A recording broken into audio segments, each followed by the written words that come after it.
Welcome to Jayatissa Athoda Hetty YouTube channel.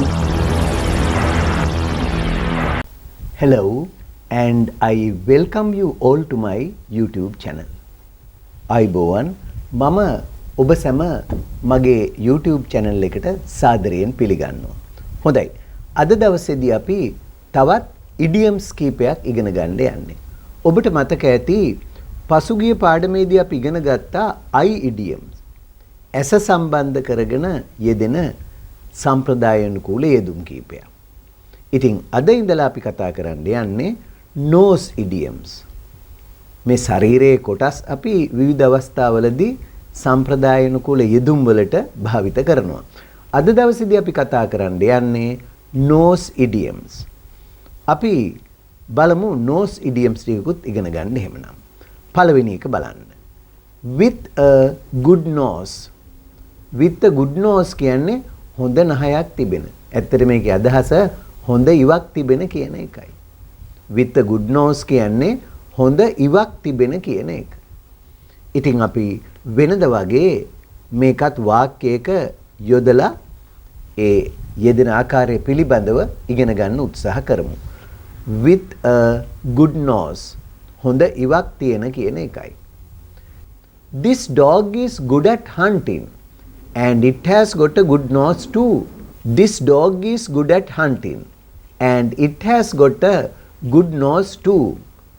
මේ බල්ලා හොඳ දඩයක්කාරයෙක්. මේ බල්ලා දඩයමට දක්ෂයි. good at කියන්නේ දක්ෂයි කියන්නේ. This dog is good at hunting. good at කියන්නේ දක්ෂයි කියන්නේ යමකට. ඒතකොට this dog මේ බල්ලා is good at hunting. දඩයමට දක්ෂයි. and ඒ වගේම it has got ඌට තියෙනවා a good nose too. හොඳ ඉවකුත් තියෙනවා. and it has a good nose too. ඌට හොඳ ඉවකුත් තියෙනවා. ඒතර ඔන්න නැවතත් බලන්න වාක්‍යය. This dog is good at hunting and it has got a good nose too. මේ බල්ලා දඩයමට දක්ෂ අතර ඌට හොඳ ඉවකුත් තියෙනවා. ඔන්න එකක්. අපි දැන් බලමු ඊළඟ එක. A good detective should have a good nose for clues. A good detective should have a good nose for clues. මොකද්ද මේ කියන්නේ? හොඳ රහස් පරීක්ෂකයෙකුට හෝඩුවාවල් පිළිබඳ හොඳ ඉවක් තිබිය යුතුයි. detective කියන රහස් පරීක්ෂකයාට. A good detective හොඳ රහස් පරීක්ෂකයෙකුට should have තිබිය යුතුයි a good nose හොඳ නහයක් for clues. clues කියන්නේ එක එක හෝඩුවාවල් ඉඟි ඒව හොයාගන්න. එතකොට රහස් පරීක්ෂකවරයෙකුට හොඳ ඉවක් තියෙන්න ඕන යම් යම් හෝඩුවාවල් හොයාගන්න. එතකොට ඒකත් අර with a good nose එහෙම නැත්නම් have a good nose කියන එකම තමයි. එහෙනම් බලමු තවත් එකක්. මෙන්න බලන්න දෙවෙනි එක. With one's nose up in the air. With one's nose up in the air. එතකොට මේ බැලු බැලමට තේරුමට වඩා වෙනස් ඇත්ත තේරුම. බැලු බැලමට නහය උඩ තියාගෙන with one's nose up in the air කියලා කියන්නේ. ඒ කියන්නේ හුම් උස්සගෙන වගේ නහය කෙලින් තියාගෙන. ඇත්තට මේකේ අදහස අහංකාර. උඩඟු කියන එකයි. අහංකාර එහෙම නැත්නම් උඩඟු කියන එකයි මෙහි අදහස. අපි ඒකත් වාක්‍යයක දාලා බලමු. ඉගෙන ගන්න. I think they are swollen headed people. I think මම හිතනවා they are swollen headed people. swollen headed කියන්නේ හිස උදුම්මාගෙන ඉන්න. ඔළුව ඉදිමිච්ච කියන්නේ. swollen කියන්නේ ඉදිමුණු. එතකොට I think මම හිතනවා they are swollen headed people. මං හිතනවා ඒගොල්ල මහා ඔළුව ඉදිමිච්ච මිනිස්සු කියලා.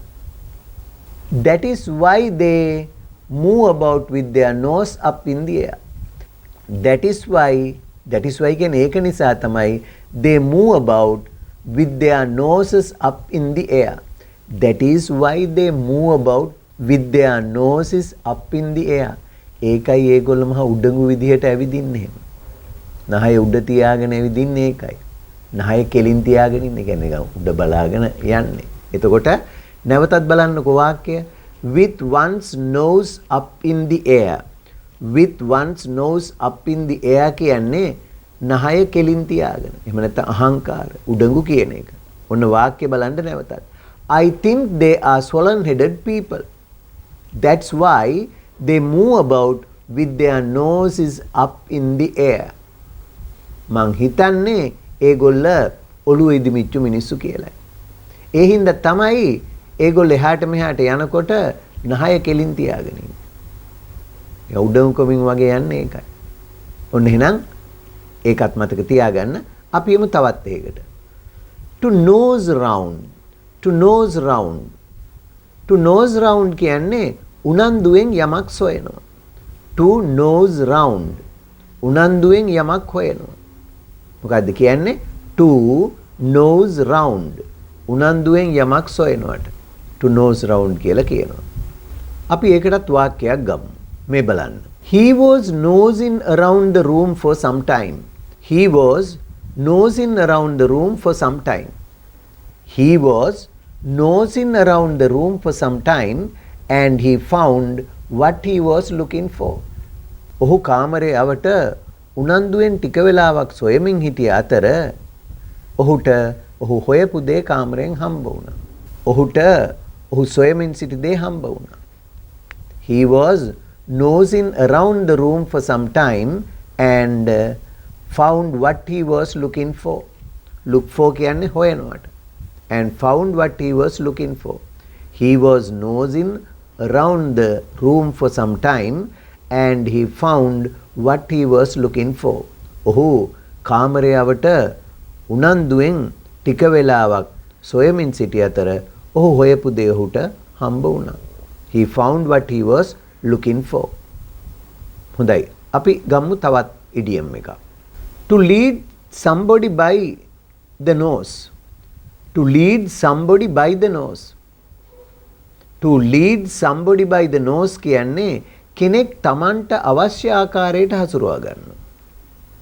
කෙනෙක් Tamanට අවශ්‍ය ආකාරයට හසුරුවනට අපි කියනවා to lead somebody by the nose.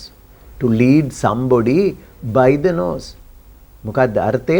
කෙනෙක් Tamanට අවශ්‍ය ආකාරයට හසුරුව ගන්නවා. මේ බලන්නකෝ වාක්‍යයක් අරන් බලමුකෝ අපි ඒකට. I don't like being led by the nose. I don't like being led by the nose. I don't like being led by the nose. මාව නවත්තන්න හදනවට මම කැමති නෑ. I don't like being led by the nose. මාව නිකන් මගේ වැඩ වලට මාව හසුරවන්න හදනවට, මාව නවත්තන්න හදනවට මම කැමති නෑ. I don't like being led by the nose. අර නිකන් නාස්ලනුව දාලා පාලනය කරනවා වගේ led by the nose කියන්නේ එහෙම එකක්. කෙනෙක් මාව නිකන් නවත්තන්න මගේ වැඩවලට ඇඟිලි ගහලා මාව පාලනය කරන්න එනවට මම කැමති නෑ. I don't like being led by the nose. ඒ තවත් idiom එකක්. nose idiom එකක්.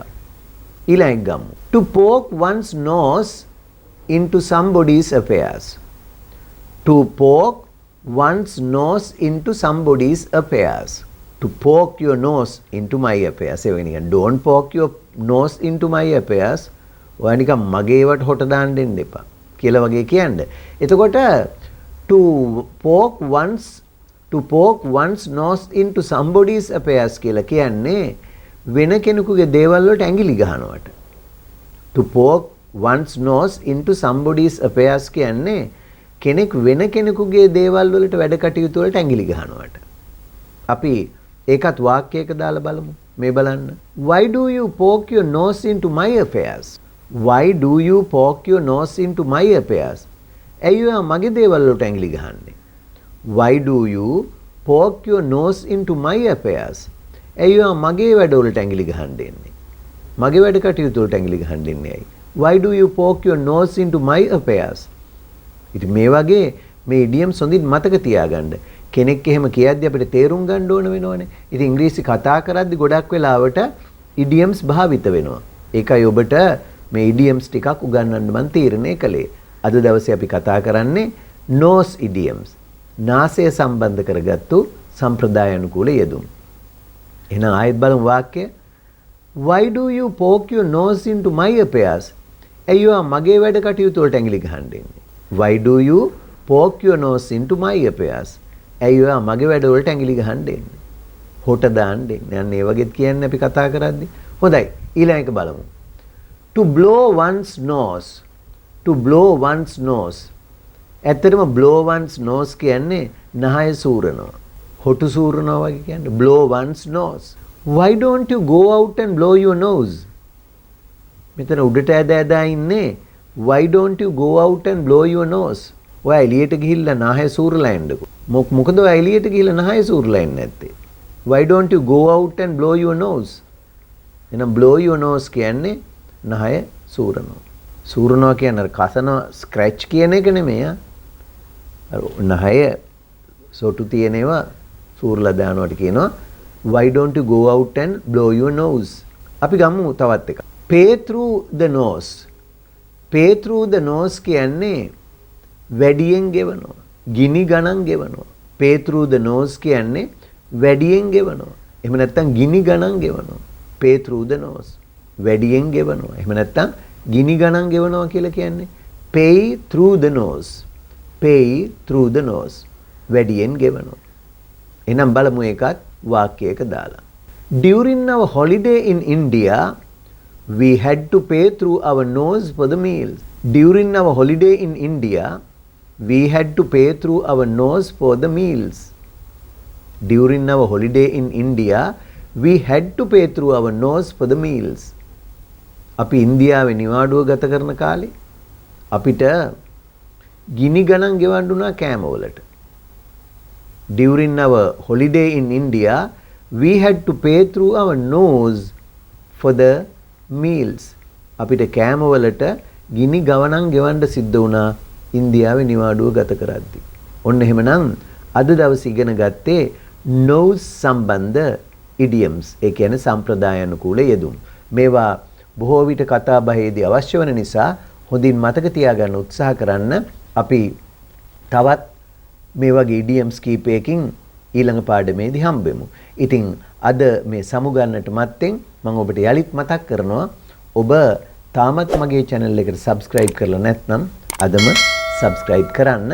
ඒ වගේම මේ පාඩම් පිළිබඳව ඔබේ අදහස්, උදහස්, යෝජනා, ඒ වගේම චෝදනා වුණත් තිබෙනවා නම් පල්ලෙහා comments වලට දාන්න. ඔබට මම මේ වගේ පාඩමක් හදලා upload කරපු ගමන් notification එකක් ගෙන්න ගන්න. මග නොහැරි මගේ සෑම පාඩමක් බලන්න bell icon එක click කරලා තියන්නත් අමතක කරන්න එපා. හොඳයි. එහෙමනම් අදට සමුගන්නවා. ඊළඟ පාඩමෙන් ආයෙත් ඔබ හමුවට එන බලාපොරොත්තු වෙමි. Goodbye and good luck.